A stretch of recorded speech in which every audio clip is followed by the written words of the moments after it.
see it inside. So maybe that is a parking lot. I don't know. Maybe that's the admin building, but there's something going on Mars. And I've been going back and forth with Richard Hoagley now for years, where Richard, who I know most of you are aware of, is convinced that Mars is covered with ruins. Well, it is. But it's not just ruins. There are things going on that planet. On the surface, under the surface, continuously. Next picture, please. This was published in a German magazine. This is a Soviet photo. This is from their Phobos 2 spacecraft. This is a city under the surface of Mars that is the size of Chicago. Chicago is one of our biggest cities. Several million people live in Chicago. This is under the surface. You can see the city block. Breakdown here, portions of the neighborhoods, whatever it is. But it's generating an enormous amount of heat. And they picked this up on the infrared when Phobos is going around the planet and snapping pictures like crazy. And the Soviets were pretty open about releasing some of their photos, contrary to the United States, where lying has become a fine art. Don't get me started on my politicians. Phobos 2, city on Mars, under the surface. You can see the streets, Broadway, First Avenue, whatever. People have said, well, who was there? And I says, for God's sake, it's the Martians who were there. What a silly question to ask. Who's there? Let's go there. Now, I love this picture. I'm in love with this lady. Your ancestors and mine called her Gaia. She was feminine. She was a goddess. She was sacred. This beautiful lady has a respiratory system. She has a circulatory system. And she has a heart. And she's our source of life on this planet. We needed her. We need her now. We wouldn't be here if it were not for her. We talk about holy lands, Mecca, Jerusalem, here, there, everywhere. That is the Holy Land, people. That beloved planet that we are on.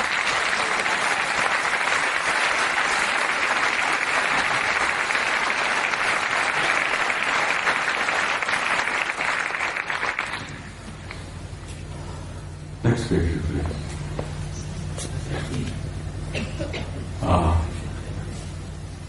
I spoke to you earlier about the fact that your grandchildren and great-grandchildren and so on, the generations yet to come, have a destiny in the stars.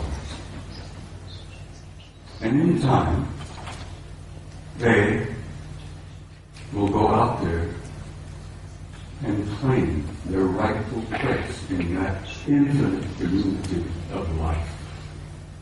And you can believe that, and you can accept that with an assurance and truth that goes beyond doubt. The destiny of this species and this race, this troublesome clan of monkeys, is in the stars. And there is your destiny. And I want you to understand that and have some hope. And don't get depressed. Because you're going to be undergoing some very difficult times in a few years yet ahead. We're going through this transition, this transformation, this transcendent transformation into another species, into another race. And if you remember your own adolescence, it was a painful time. The species, the race, is going through adolescence. But we're not alone. We're being helped. We have family that is helping us. And they've been helping us us for a long time. They've been trying to encourage us and nourish us and try to point the right direction for us to go. Because we are troublesome adolescent children. And we are going through that transformation. But my point is that there is no doubt about the inevitable destiny and truth of the human race. Now, I want to quote something from you, if you'll bear with me here. One of my favorite authors, poets, was a man I've admired for years, Count Leo Tolstoy. Tolstoy said that there is something in the human spirit that will survive and will prevail.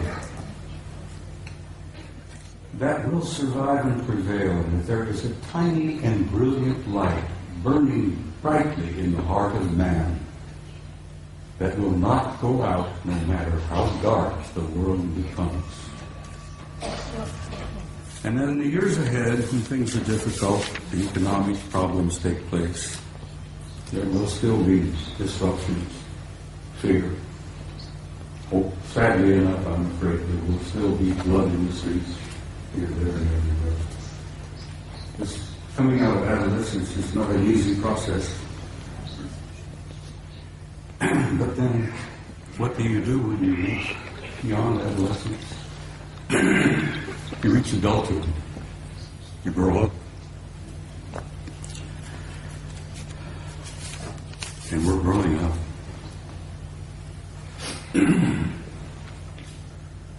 Well, ladies and gentlemen, my journey is coming to an end. But for many of you out there, your journey has just begun. And I want to say something to you before I leave the stage this afternoon.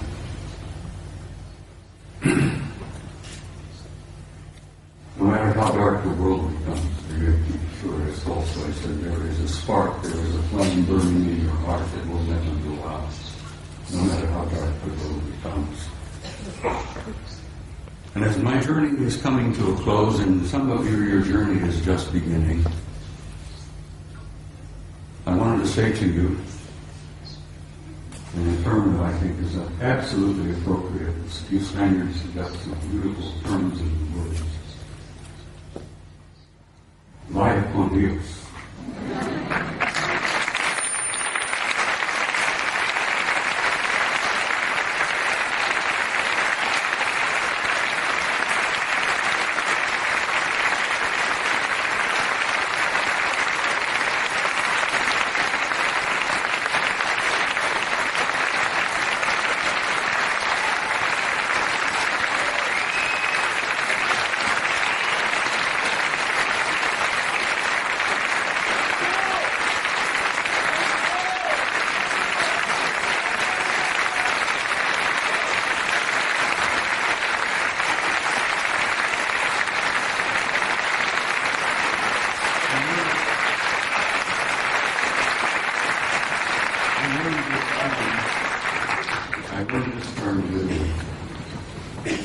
I've never been to Spain before. Italy is one of my places one of my favorite places. I love Italy. Now I'm learning to love the Spaniards.